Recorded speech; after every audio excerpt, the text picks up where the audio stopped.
मोदी की देश भर में जिस तरह से लगातार लोकप्रियता बढ़ रही है और जनता में मोदी को लेकर जो दीवानगी है, वो मोदी विरोधियों को शायद बर्दाश्त नहीं हो रही है।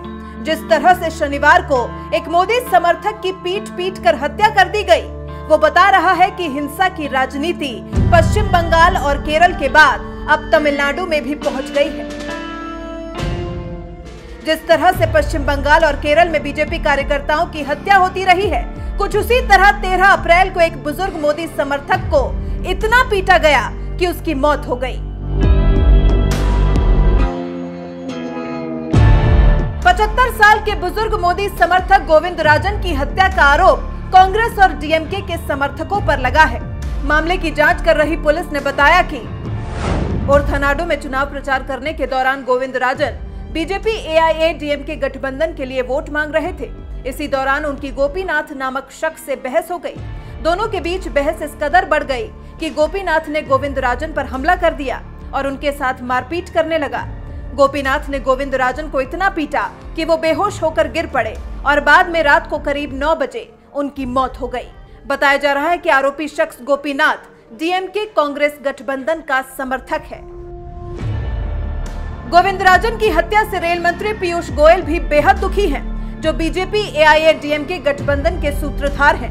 उन्होंने ट्वीट किया है, कांग्रेस डीएमके कार्यकर्ताओं ने 75 साल के गोविंदराजन की हत्या कर दी। वो पीएम मोदी जी के लिए प्रचार कर रहे थे।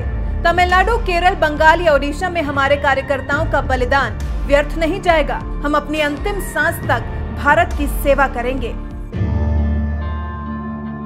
एक ट्विटर यूजर ने गोविंदराजन की हत्या पर लिखा, जिस तरह से डीएमके के गुंडों ने पीएम मोदी का समर्थन करने के लिए एक असहाय बुजुर्ग गोविंदराजन की हत्या कर दी, उससे बहुत दुखी हूँ। हम उन्हें और उनके परिवार को अपनी प्रार्थनाओं में याद रखेंगे।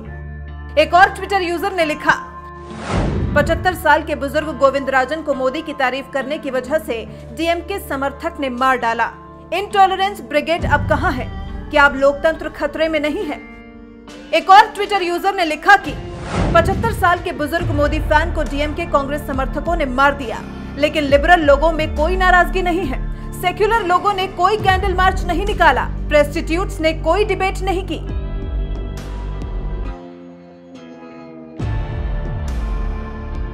मोदी के बुजुर्ग समर्थक गोविंदराजन की एक तस्वीर भी सामने आई है, जिसमें वो सीने पर पीएम मोदी की तस्वीर के साथ ही तमिलनाडु की पूर्व सीएम जयललिता की तस्वीर भी लगाकर चुनाव प्रचार करते दिख रहे हैं।